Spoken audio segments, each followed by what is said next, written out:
Our elites are always telling you how progressive they are. They tout their commitment to diversity. They fret about global warming. They're up for any new bathroom rule you can think of as long as it sounds modern.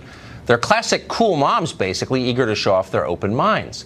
But their liberalism ends at the water's edge. When it comes to China, our greatest rival, American elites bow deeply to the elderly fascists who run that country.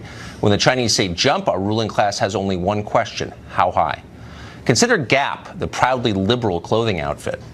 This spring, Gap pulled a T-shirt from all of its stores worldwide because that shirt featured an outline of China. The image did not include Taiwan or an obscure group of disputed islands in the South China Sea, and Beijing complained about that. Gap immediately destroyed the T-shirts. Then the company issued a groveling press release. Quote, Gap Inc. respects the sovereignty and territorial integrity of China. We failed to reflect the correct map of China.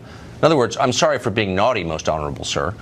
Gap promised it would never happen again. That's just one of many examples. In January, Marriott apologized for listing Tibet, Taiwan, and Hong Kong and Macau as separate countries on an email questionnaire.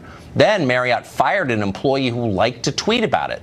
Marriott's obsequious apology to China's dictator says it all. Quote, some associates did not understand or take seriously enough the sovereignty and territorial integrity of China.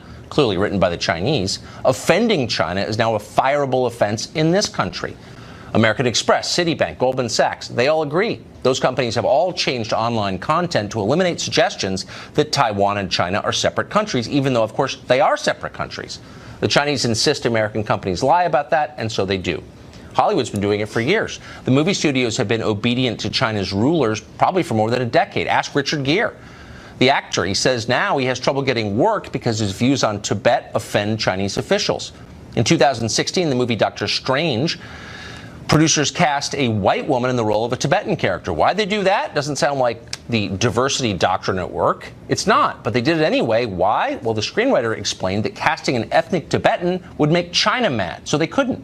In 2012, a remake of Red Dawn changed the bad guy from China to North Korea. Why? You know, because they didn't want to offend Beijing. How eager are American elites to do the bidding of their Chinese masters? Ask yourself this. Whatever happened to the Dalai Lama? Remember him? He used to be a hero to Americans, especially American liberals. They loved him. You almost never hear his name anymore. It turns out the Chinese government doesn't like him for his human rights activism. So under pressure from the Chinese government, his appearances by the Dalai Lama have been canceled around the world, including, shamefully, in this country. The Dalai Lama may be a great moral leader, but China pays the bills. Frank Wolf is a rare former member of Congress who has been sounding the alarm on China for a very long time, and he joins us now. Congressman, I'm grateful to have you. You really are one of the very few former members of Congress who is pointing out the human rights abuses in China and is willing to say what is true, which is they're bullying us. Why is that? Why aren't more saying it? Well, I don't know, Tucker, but you're right. I mean, 142 Tibetan monks and nuns poured kerosene on their bodies, set themselves aflame. There are Uyghur Muslim children, thousands being taken away to detention camps. Catholic bishops right now? Right now. Muslims are being rounded up in China. Thousands. Many thousands in detention camps, almost like Stalinist camps. And Catholic bishops missing, 2 Catholic. Chris Smith took Holy Communion from Bishop Sue. He's never been seen again. Protestant pastors are being arrested. I mean, it is as bad today as it's ever been since Mao. And you're exactly right. I mean, Richard Gere will never make another movie. AMC has been sold to the Chinese. Other studios have been sold, and they censor you, and then they censor you. They say, if you run that, Richard Gere will never be in a major movie. So without naming names, because this is a very small city, and you've been here for a long time, but looking out across the city, you know a lot of lobbyists, a lot of them served in Congress. What percentage would you say are on the payroll in some way with China? Well, I'll say some names. I mean, one of the bigger firms in town, Squires, Patton Boggs, they represent the Chinese government.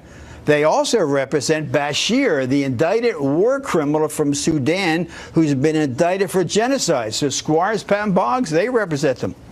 So would you say that many different lobbying outfits, PR firms in Washington in some way take money from the Chinese interests? Yes, they do. What's just interesting, during the 80s when I got elected, when Ronald Reagan was here, no company, no PR firm, no law firm would have ever represented the Soviet Union.